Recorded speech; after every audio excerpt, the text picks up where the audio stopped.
সামাজিক যোগাযোগ মাধ্যমে ঘুরে বেড়াচ্ছে সাকিব আল হাসান ও উম্মে আহমেদ শিশিরের বিচ্ছেদের গুঞ্জন।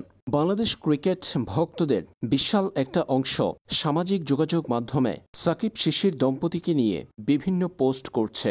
কেউ কেউ আবার সাকিব আল হাসানকে নিয়ে উঠা এই গুজব বলে উড়িয়ে দিয়েছে। এবার স্বয়ং এই বিষয় নিয়ে কথা বলেছেন সাকিবের স্ত্রী শিশির। সামাজিক যোগাযোগ মাধ্যম ফেসবুকে লম্বা এক পোস্টের মাধ্যমে এই বিষয়টিকে গুজব বলে উড়িয়ে দিয়েছেন উম্মে আহমেদ শিশির। সবাইকে গুজব ছড়ানো বন্ধ করতেও বলেছেন সাকিবের স্ত্রী। বর্তমানে পাকিস্তানে বাংলাদেশ দলের সাথে আছেন সাকিব আল হাসান। দেশে আসার কথা থাকলেও যুক্তরাষ্ট্র থেকে সরাসরি পাকিস্তানে গেছেন বিশ্বসেরা অলরাউন্ডার। সাকিবের সাথে কুমিল্লা ভিক্টোরিয়ান্সের মালিক নাফিসা কামালের সম্পর্কের গুঞ্জন আগে থেকেই ভেসে বেড়াচ্ছিল। 14 আগস্ট রাতে হঠাৎ করে তা সামাজিক যোগাযোগ মাধ্যমে ব্যাপক আকার ছড়িয়ে পড়ে। অবশেষে এই বিষয়ে কথা বলে পরিষ্কার করেছেন সাকিবের স্ত্রী। তিনি জানিয়েছেন, দীর্ঘ 13 বছর জীবনসঙ্গী হিসেবে সাকিব আল হাসানকে তিনি দেখেছেন 100-তে 100।